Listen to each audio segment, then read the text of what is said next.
Alors aujourd'hui, on vous reçoit dans un super lieu, c'est la bibliothèque Léonie Lafontaine.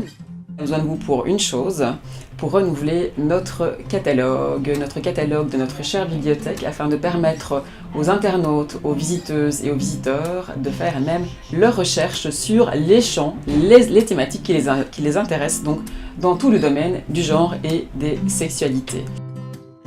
Moi, je pense que ce qui fait aussi une des grandes qualités de l'Université des femmes, c'est qu'elle a des publications qui mettent en valeur une analyse féministe sur les combats des femmes et sur même l'histoire du féminisme.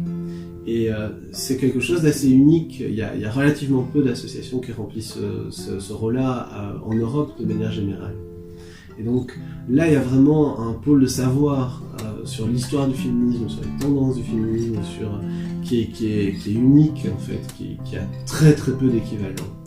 Et donc ça, c'est quand même quelque chose qu'il faut à tout prix pouvoir préserver et développer. Soutenir la bibliothèque Léonie Lafontaine, c'est super important parce que ça permet à des étudiants et des étudiantes comme moi d'avoir accès à un savoir inédit et un savoir aussi qui est émancipateur. Du coup, voilà, c'est super important, donc n'hésitez pas à verser quelques euros. Finalement, la plupart des gens croient que le féminisme s'est déjà passé, que ça s'est fait, que pourquoi est-ce qu'il faudrait encore, etc. Ou ce qu'on croit que tout le monde est au courant qu'il y a du féminisme et qu'il existe, mais qu'il est sans doute passé. Les bibliothèques générales ne sont absolument pas équipées pour faire de la recherche et du travail féministe, ni les bibliothèques universitaires, ni les bibliothèques comme la Bibliothèque royale chez nous, etc.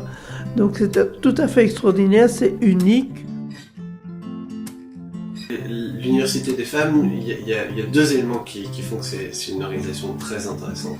Le premier élément, c'est qu'elle est très très ouverte, elle est complètement pluraliste d'un point de vue des obédiences militantes, des militants qui y sont. Et donc effectivement, c'est un espace de rencontre assez unique et ça c'est très indépendant, et ça c'est assez rare dans le paysage belge.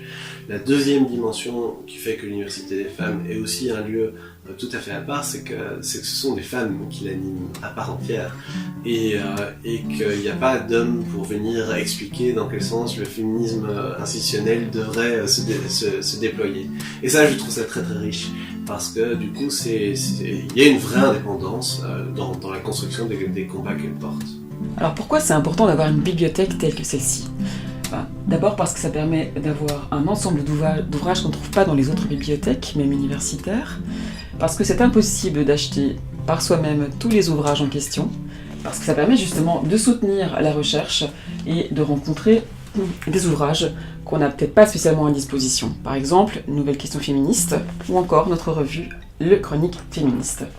Soutenir la recherche et soutenir le féminisme, la connaissance du féminisme, c'est vraiment l'une des missions principales de l'Université des femmes et de la bibliothèque Léonie Lafontaine. C'est pour ça que c'est important de pouvoir continuer à pérenniser son action par justement le rachat d'un catalogue de bibliothèques qui permettent à vous, les consultantes, les consultants, les chercheurs, les chercheuses, les étudiantes, les étudiants et toute personne intéressée de venir, de faire vos recherches et d'ensuite venir consulter en vrai tous les ouvrages qui sont ici.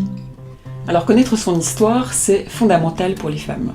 Les femmes qui sont d'une manière générale orphelines de leur histoire, mais aussi orphelines de la connaissance de leur situation contemporaine. Donc c'est pour ça que c'est intéressant aussi d'avoir un ensemble de références telles que celle-ci, afin de se documenter et peut-être par la suite de devenir soi-même une passeuse aux autres femmes.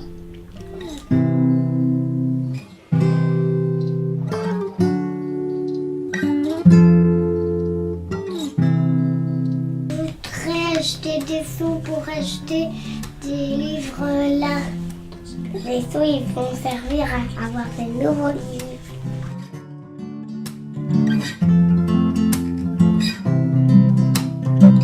Il faut vraiment faire appel à l'amitié féministe pour arriver à subsidier le renouvellement nécessaire. Une petite contribution, une grande, et puis voilà, c'est l'occasion aussi de continuer à faire vivre une transmission, une mémoire qui est chère quand même et nécessaire aux femmes d'aujourd'hui.